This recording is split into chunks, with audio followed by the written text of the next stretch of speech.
Bismillahirrahmanirrahim. Assalamualaikum warahmatullahi wabarakatuh. Kali ini saya akan membuat video ya mengenai materi kita, yaitu mengenai peningkatan kinerja. Banyak masalah baik internal maupun eksternal yang menyebabkan perlu dilakukannya peningkatan. Yang pertama yaitu tingkat kinerja proses cenderung menurun, maka diperlukan perawatan untuk mengembalikannya pada kondisi standar. Jadi kenapa perlu adanya peningkatan kinerja? Karena mungkin saja pada saat itu kinerja perusahaan, yaitu kinerja karyawannya menurun. Tidak mungkin naik terus, tidak mungkin pada kondisi standar terus. Ya, ada kalanya menurun, maka perlu diadakannya peningkatan kinerja. Yang kedua, perusahaan akan kalah bersaing jika tidak melakukan peningkatan kinerja. Jadi perusahaan yang kinerjanya menurun akan kalah bersaing dengan perusahaan yang mungkin kinerjanya meningkat, ya. Yang ketiga, tuntutan pelanggan semakin banyak, sementara perusahaan berkepentingan memanjakan konsumennya antara lain dengan memberikan pelayanan melebihi harapan. Untuk itu perusahaan perlu melakukan terobosan, ya. Apa sih yang dibutuhkan pelanggan? Apa sih yang dituntut oleh pelanggan? Ya. Nah, kita harus memberikan pelayanan. Bagaimana kalau kita memberikan pelayanan sedangkan kinerjanya menurun? Ya. Jadi kita harus memberikan pelayanan dengan cara meningkatkan kinerja pegawainya, kinerja perusahaannya. Ya. Dengan cara apa tadi? Dengan cara melakukan terobosan. Peningkatan kinerja yang berkesinambungan biasanya dilakukan oleh perusahaan. Sementara peningkatan melalui terobosan itu kadang-kadang dilakukan, ya. Jadi peningkatan kinerja itu bisa dilakukan 3 bulan sekali, 6 bulan sekali, atau 1 tahun sekali, atau 1 bulan sekali, ya. Sementara terobosan itu jarang dilakukan, hanya apabila diperlukan saja. Di sini ada model peningkatan kinerja, namanya model Deming. Model Deming ini adalah salah satu framework yang terkenal. Nah, untuk menggambarkan pendekatan umum untuk melakukan peningkatan kinerja yang berkelanjutan, ya. Ada 4 tahapan dalam model Deming ini, ada plan, do, check, dan act. Plan. Nah, dalam tahap plan ini ya, permasalahan dianalisis. Kemudian kegiatan untuk melakukan perbaikan direncanakan. Nah, tahap ini sama dengan improvement planning. Jadi apa saja sih masalah-masalah yang terjadi? Dianalisis, ya, dianalisis masalah-masalah tersebut. Lalu direncanakan, di planning, perbaikan apa saja untuk mengatasi masalah-masalah tersebut. Yang kedua, model yang kedua yaitu tahapan yang kedua yaitu do. Pada tahap ini, kegiatan yang sudah direncanakan itu dilaksanakan. Apa saja yang direncanakan tadi untuk memperbaiki masalah-masalah tadi? Direncanakan pada tahap ini. Nah, tujuan utamanya adalah untuk bereksperimen dengan solusinya. Yang ketiga yaitu cek. Cek, pada tahap ini ukuran disusun untuk mengevaluasi apakah kegiatan memiliki pengaruh terhadap masalah. Tahap ini sama dengan performance evaluation. Ya, mengevaluasi apakah tadi yang sudah dilakukan, ya, yang sudah dilaksanakan, ya, memiliki pengaruh. Masalah tadi terselesaikan enggak atau tidak terselesaikan sama sekali. Nah, itu cek. Yang keempat yaitu act. Nah, pada tahap akhir ini, proses bisnis dimodifikasi berdasarkan kegiatan yang dikonfirmasi memberikan hasil. Jadi, pada tahap act ini, proses bisnisnya dimodifikasi, diubah berdasarkan kegiatan tadi yang memberikan hasil, ya, yang memberikan efek. Efeknya itu apa? Masalah tadi diselesaikan. Jadi diletak proses bisnis yang mana yang mendapatkan masalah, terjadi masalah. Itu yang dimodifikasi. Nah, setelah melakukan 4 tahap ini, ada 2 kondisi yang diperoleh. Yang pertama, proses yang telah ditingkatkan atau memulai lagi siklus dari tahap pertama. Itu 4 tahapan model Deming. Selanjutnya, klasifikasi proses bisnis menurut TOPP, the Teacher Orientation and Preparation Program.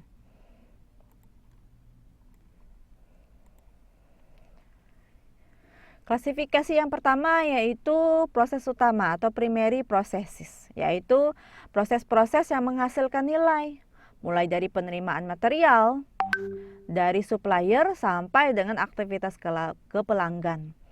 Jadi mulai dari kita menerima bahan baku dari supplier, terus produksi barang, sampai dengan distribusi barang tersebut atau jasa tersebut ke pelanggan. Itu namanya proses utama atau primary processes. Yang kedua, proses pendukung, yaitu support processes. Proses-proses yang tidak langsung menghasilkan nilai, tetapi diperlukan untuk mendukung proses utama. Jadi proses pendukung tidak menghasilkan nilai seperti proses utama, tetapi dia diperlukan untuk mendukung proses utama. Contohnya misalkan aktivitas finansial. Bagaimana bisa kita menerima material dari supplier? Kalau nggak ada finansialnya, nggak ada uangnya. Bagaimana kita produksi kalau nggak ada uangnya? Bagaimana kita distribusi ke pelanggan kalau nggak ada uangnya? Ya, jadi mendukung. Manajemen personalia. Personalia berarti berhubungan dengan pegawai. Siapa yang melakukan proses pembelian material dari suppliernya kalau bukan pegawainya? Siapa yang melakukan produksi? Pegawainya. Siapa yang melakukan distribusi ke pelanggan? Pegawainya. Itu personalia yang mengaturnya. Itu namanya proses mendukung, mensupport, mendukung proses utama. Yang ketiga, proses pengembangan atau development processes, yaitu proses-proses untuk meningkatkan kinerja rantai nilai dengan proses utama dan proses pendukung. Jadi meningkatkan kinerja proses utama dan proses pendukung. Misalnya pengembangan produk. Jadi produk yang sudah ada itu dikembangkan, ya. Selanjutnya prinsip manajemen organisasi menurut Gulick ada 7. Ada planning, organizing, ada staffing, ada directing, coordinating, ada reporting, dan budgeting. Yang pertama, planning atau perencanaan. Perencanaan mengacu pada estimasi sumber material manusia dan sumber yang tersedia bagi organisasi untuk mencapai tujuan organisasi dengan ekonomi dan efisiensi. Jadi, merencanakan, mengestimasi, memperkirakan material atau bahan-bahan yang dibutuhkan atau sumber daya manusia yang dibutuhkan, ya. Itu dalam tahap planning. Yang kedua, organizing atau pengorganisasian. Organisasi adalah struktur administrasi yang mengoperasionalkan berbagai kegiatan. Jadi struktur administrasi mulai dari pimpinan sampai dengan staff. Nah, itu organizing namanya, diorganisasikan. Yang ketiga, staff atau pengadaan tenaga kerja. Nah, ini mengacu pada aspek personil seperti rekrutmen, pengangkatan pegawai, ya, pengangkatan,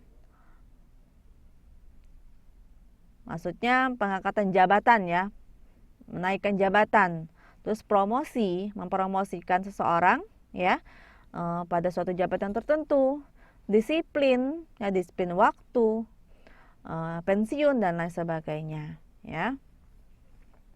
Hal ini sangat penting ya untuk mencapai tujuan organisasi. Yang keempat yaitu directing, pemberian arahan. Ini mengacu pada perintah yang dikeluarkan oleh para manajer kepada bawahan yang mengarahkan kegiatan administrasi. Jadi pemberian arahan dari para manajer ke bawahannya, itu namanya directing. Yang kelima, coordinating atau pengkoordinasian. Nah, kerjasama, koordinasi, kerjasama antar sesama tim, ya. Baik itu sesama satu unit, ya, maupun berbeda unit atau berbeda bagian, yang pasti itu diantara karyawan dalam satu perusahaan. Yang keenam yaitu reporting atau pelaporan. Melalui pelaporan, manajemen terus menginformasikan berbagai aktivitas yang terjadi dalam organisasi. Nah, Ini mungkin merupakan tindakan perbaikan berdasarkan umpan balik ini. Nah, pelaporan digunakan untuk melaporkan kegiatan baik itu selama 1 minggu ataupun selama 1 bulan. Digunakan untuk sebagai umpan balik. Agar apa? Nanti di bulan berikutnya atau di minggu berikutnya terjadi perbaikan terhadap kekurangan atau kesalahan yang terjadi di minggu sebelumnya atau di bulan sebelumnya. Yang ketujuh yaitu budgeting atau penganggaran. Nah, menyangkut seluruh administrasi keuangan. Nah, di sini disebutkan bahwa keuangan adalah darah kehidupan dari setiap organisasi. Nah, fungsi penganggaran ini sangat penting dalam berfungsinya organisasi manapun. Jadi kalau nggak ada anggaran, nggak ada uang, organisasi sekecil apapun tidak akan berjalan. Nah, itu tadi ya 7 prinsip manajemen organisasi menurut Gulick. Selanjutnya ada 14 ya prinsip manajemen menurut Henry Fayol. Yang pertama yaitu pembagian kerja atau division of work. Disesuaikan dengan keahlian yang dimiliki secara objektif, sehingga pelaksanaan tugas dapat berjalan dengan efektif. Dalam hal ini, penempatan karyawan sebaiknya menggunakan prinsip right man in the right place. Jadi, penempatan karyawan itu sesuai dengan keahliannya secara objektif ya, bukan secara subjektif, tapi secara objektif ya. Agar apa? Agar tugas dapat berjalan dengan efektif. Nah, menggunakan prinsip tadi, right man in the right place. Orang yang tepat pada posisi yang tepat. Yang kedua, wewenang dan tanggung jawab, authority and responsibility. Tiap karyawan memiliki wewenang tertentu sesuai dengan jabatannya dalam melaksanakan pekerjaannya. Diimbangi dengan tanggung jawabnya. Apa tanggung jawabnya terhadap pekerjaannya? Disesuaikan dengan haknya atau wewenangnya sesuai dengan pekerjaannya. Yang ketiga, disiplin. Nah, tiap karyawan harus memiliki disiplin diri dalam melaksanakan pekerjaannya dengan penuh tanggung jawab. Sudah pasti ya, disiplin itu banyak macamnya. Ada disiplin waktu, disiplin dalam melaksanakan tugas, dan lain sebagainya. Yang keempat, kesatuan perintah, unity of command. Perintah yang diterima harus memiliki tujuan yang sama meski berasal dari orang berbeda, agar tidak terjadi kebingungan dalam melaksanakan pekerjaan. Jadi, perintah yang diterima oleh karyawan itu harus sama tujuannya. Ya, baik itu perintah itu berasal dari direktur maupun dari pimpinan. Ya, ataupun kepala bagian. Tujuannya harus sama. Ya, agar tidak terjadi kebingungan dalam melaksanakan pekerjaan. Yang kelima, kesatuan pengarahan atau unity of direction. Nah, karyawan memerlukan pengarahan yang tepat agar dapat melaksanakan tugasnya dengan baik dan tepat sasaran. Nah, siapa yang melakukan pengarahan? Ya, yang pasti adalah pimpinan, ya. Yang keenam, mengutamakan kepentingan organisasi di atas kepentingan sendiri. Nah, karyawan harus menyadari bahwa keberhasilan organisasi atau perusahaan akan berpengaruh pula terhadap dirinya, sehingga mengusahakan dan memberikan yang terbaik untuk kepentingan organisasi. Jadi kalau di dalam jam kerja, ya, lebih baik mengutamakan kepentingan organisasi di atas kepentingan sendiri, kecuali kalau ada hal-hal yang urgent atau yang penting, ya, yang harus kita lakukan sebaliknya, mengutamakan kepentingan sendiri, ya. Untuk apa kita harus mengutamakan kepentingan organisasi? Karena akan berpengaruh juga terhadap diri kita. Ya, kalau perusahaan maju, otomatis kita juga akan maju. Mungkin saja terjadi kenaikan gaji dan lain sebagainya, ya. Yang ketujuh, penggajian pegawai. Kompensasi yang sesuai akan memberikan kedisiplinan dan semangat bekerja yang tinggi bagi masing-masing karyawan. Jadi, upah yang didapatkan atau gaji yang didapatkan itu harus sesuai dengan kinerjanya. Agar apa tadi? Memberikan kedisiplinan dan semangat bekerja yang tinggi. Jadi kalau kompensasinya nggak sesuai, biasanya semangat kerja itu akan menurun dengan sendirinya. Yang kedelapan, pemusatan atau centralization. Nah, tanggung jawab akhir dari suatu organisasi atau perusahaan berada pada tingkatan manajer puncak atau top manager yang memiliki wewenang tertinggi. Jadi, apapun yang terjadi dalam perusahaan, baik itu baik maupun buruk, ya, itu tanggung jawabnya adalah pimpinan paling atas atau manajer puncak.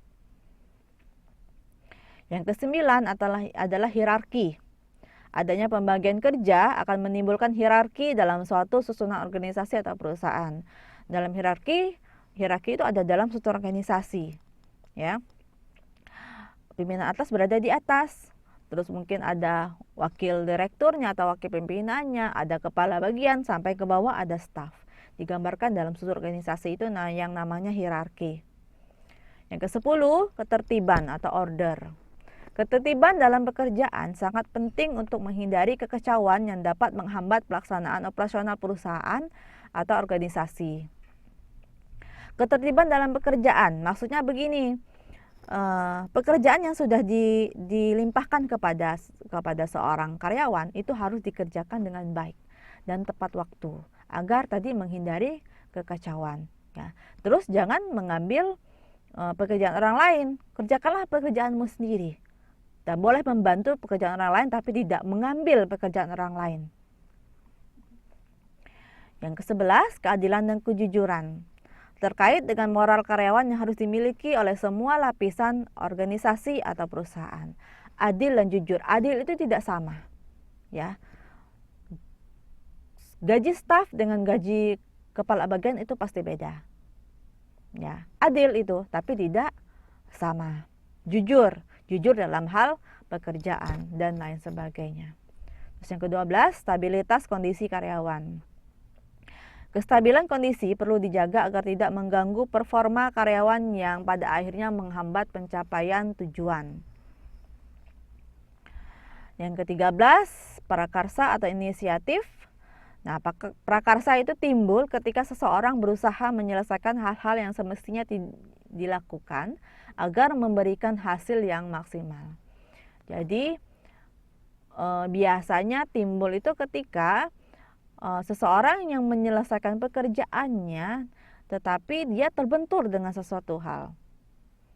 Maka dia biasanya timbul sendiri inisiatifnya untuk menyelesaikan pekerjaannya tersebut. Yang ke-14, semangat kesatuan dan semangat korps atau esprit de corps.